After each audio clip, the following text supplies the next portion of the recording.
ଆଜିର ରେସିପିଟି ଆପଣଙ୍କର ପଣା ଉପରେ, ଯେଉଁଟାକି ଆମ ଓଡ଼ିଶାରେ ସମସ୍ତଙ୍କର ସବୁଠୁ ପ୍ରିୟ ଆଉ ଘରେ ଥିବା ଖୁବ୍ କମ୍ ଜିନିଷରେ କେମିତି ଆମେ ଏଇଟା ବନେଇ ପାରିବା, ଯେଉଁଟା ବହୁତ ହେଲ୍ଦି। ଚାଲନ୍ତୁ ଆପଣମାନଙ୍କ ସହିତ ସେୟାର କରିବି। ଏଇଟା ଜାଗର ଦିନର ଭିଡ଼ିଓ, ମାନେ କାଲି ଆମର ଜାଗର ଥିଲା। ମୁଁ ଆଜି ରେସିପିଟି ସେୟାର କରୁଛି, କାରଣ ଜେନେରାଲି ଏଇଟା ଖାଲି ଜାଗର ନାହିଁ, ଯେଉଁମାନେ ବି ଓଷା ବ୍ରତ ସବୁ ୱିକ୍ରେ ରଖୁଛନ୍ତି ସେମାନଙ୍କ ପାଇଁ ଏଇଟା ବହୁତ ହେଲ୍ପଫୁଲ୍ ହେବ। ଆଉ ବେଶୀ ଖର୍ଚ୍ଚ ଏଥିରେ କରିବାର ନାହିଁ, ଘରେ ଥିବା ସିମ୍ପଲ୍ ଜିନିଷରେ ଆମେ ପ୍ରିପେୟାର କରିବା। ଚାଲନ୍ତୁ ମୁଁ ଆମ ଦେଶୀ ଷ୍ଟାଇଲ୍ ଓଡ଼ିଶାର ପଣାର ରେସିପି ଆପଣମାନଙ୍କ ସହିତ ସେୟାର କରୁଛି। ପ୍ରଥମେ ଏଠି ମୁଁ କ'ଣ କରିଥିଲି, ଶାଗୁକୁ 6ରୁ 7 ଘଣ୍ଟା ବତୁରେଇ ଦେଇଥିଲି, ଗୋଟେ କପ୍ ଭଳି। ଦେନ୍ କଦଳୀ, ଡାଳିମ୍ବ, ଫଳ ସବୁକୁ କାଟି ନେଇଥିଲି।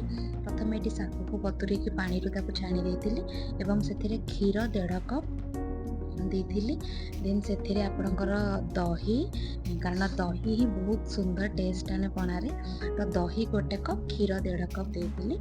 ଦହି, କ୍ଷୀର ଆଉ ଶାଗୁକୁ ଟିକେ ଭଲରେ ମିଶାଇ ଦେଲା ପରେ ସେଥିରେ ବୁନ୍ଦି ଗୋଟେ ଛୋଟ ଚାମଚ, 2 ଚାମଚ ଭଳି ନେଇଥିଲି।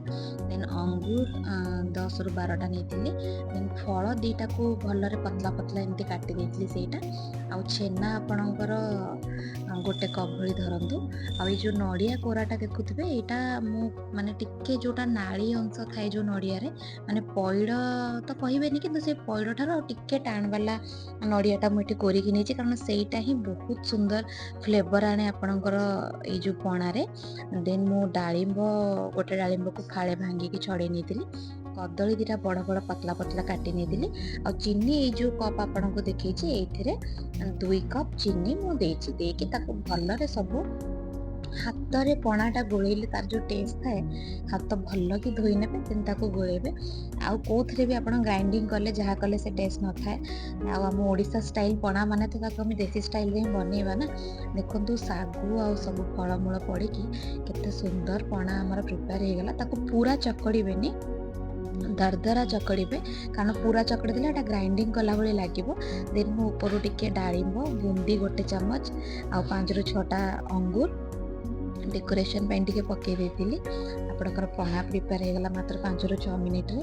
ଯେବେ ବି ଆପଣ ଓଷା ବ୍ରତ କରୁଛନ୍ତି, ଘରେ ଶାଗୁ, କଦଳୀ, ନଡ଼ିଆ ଥିଲେ ଆରାମସେ ଏଇ ଜିନିଷ ବନିଯିବ। ବୁନ୍ଦି ଆଉ ଡାଳିମ୍ବ ନ ପକାଇଲେ ବି କିଛି ଅସୁବିଧା ନାହିଁ। ଗାଢ଼ାଟା ଦେଖନ୍ତୁ ଶାଗୁ ପାଇଁ କେତେ ସୁନ୍ଦର ଗାଢ଼ା ହେଇଛି।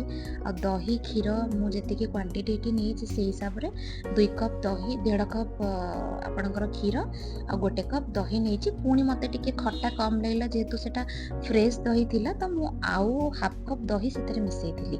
ତ ଏବେ ଦେଖନ୍ତୁ ପଣା ପ୍ରିପେୟାର ହେଇଗଲା, ମୁଁ ବାଢ଼ିକି ଦେଖେଇଦେଲି। ଆଉ ଏବେ ଜାଗରରୁ ତ ଆସିଲା ପରେ ଏଇଟା ହିଁ ସବୁଠୁ ମେନ୍ ଖାଇବା ଥାଏ ପାଣି ପିଇଲା ପରେ। ତ ଆପଣମାନେ ବି ବହୁତ ଏନ୍ଜୟ କରିଥିବେ এই ଭିଡ଼ିଓଟା। ଶିବରାତ୍ରିର ଅନେକ ଅନେକ ଶୁଭେଚ୍ଛା ଓ ଶୁଭକାମନା। ଭିଡ଼ିଓଟା ତ ଲେଟ୍ରେ ପୋଷ୍ଟ ହେବ ମୁଁ ଜାଣିଛି, ଶିବରାତ୍ରିର ନେକ୍ସଟ ଡେ, ଆଜି ଶିବରାତ୍ରି, କାଲି ତ ମୁଁ ଗୋଟେ ଛୋଟ ରେସିପି ଆପଣମାନଙ୍କ ସହିତ ସେୟାର କରିଛି। ଜେନେରାଲି ସମସ୍ତଙ୍କ ଘରେ ତ ପଣା ବନେ, ତ ତାକୁ ମୁଁ ମୋ ଷ୍ଟାଇଲ୍ର ବନେଇଛି। ତ ସମସ୍ତଙ୍କର